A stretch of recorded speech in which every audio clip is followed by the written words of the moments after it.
नमस्कार मित्रांनो, आज आपण या व्हिडिओमध्ये 39वा अध्याय पाहणार आहोत. सुखाच्या पलीकडे. जीवनाचा अंतिम उद्देश काय आहे? पैसा कमावणे, सुखाच्या मागे धावणे. अस्तित्वाचा महान उद्देश इतका उथळ आणि क्षुल्लक कसा असू शकतो? आपण ज्याला सुख म्हणतो त्यात दोन मोठे दोष आहेत. पहिला दोष म्हणजे ते फक्त आपल्या संस्काराचे उत्पादन आहे. आपल्याला काही क्षणिक उत्तेजनांना सुख असे म्हणायला शिकवले गेले आहे. दुसरा दोष म्हणजे सुख हे फक्त दुःखाच्या विरोधातच अस्तित्वात असते. म्हणूनच जर तुम्हाला सुख हवे असेल तर आधी दुःखी व्हावे लागेल. जर तुम्हाला खूप मोठे सुख हवे असेल तर आधी खूप मोठ्या दुःखातून जावे लागेल. हीच त्या संपूर्ण खेळातील लपलेली विसंगती आहे. पण आनंद म्हणजे काहीतरी वेगळे आहे. आनंदाला कोणतेही कारण नसते. आनंद हा कोणत्याही परिस्थितीची प्रतिक्रिया नसतो.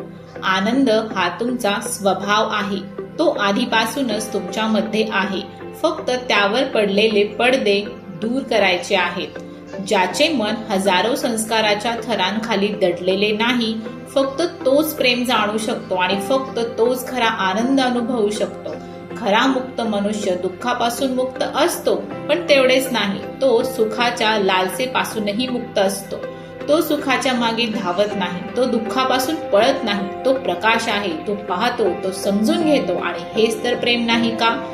जेव्हा माणूस वस्तूंना, लोकांना आणि स्वतःला स्पष्टपणे पाहू लागतो तेव्हा त्याच्या जीवनात प्रेम जन्म घेते. मग प्रेम ही भावना राहत नाही, ती समज बनते, ती स्वातंत्र्य बनते. आणि हे जीवनाचा उद्देश नाही का? साधा, स्पष्ट, निर्विवाद. जीवनाचा उद्देश सुख मिळवणे नाही, तर सुखाच्या मागे धावण्याच्या तणावातून मुक्त होणे आहे. जीवनाचा उद्देश पैसा जमवणे नाही, तर स्वतःला जाणणे आहे. जीवनाचा उद्देश बाहेर काही मिळवणे नाही, तर आत जे आधीपासून आहे ते शोधणे आहे.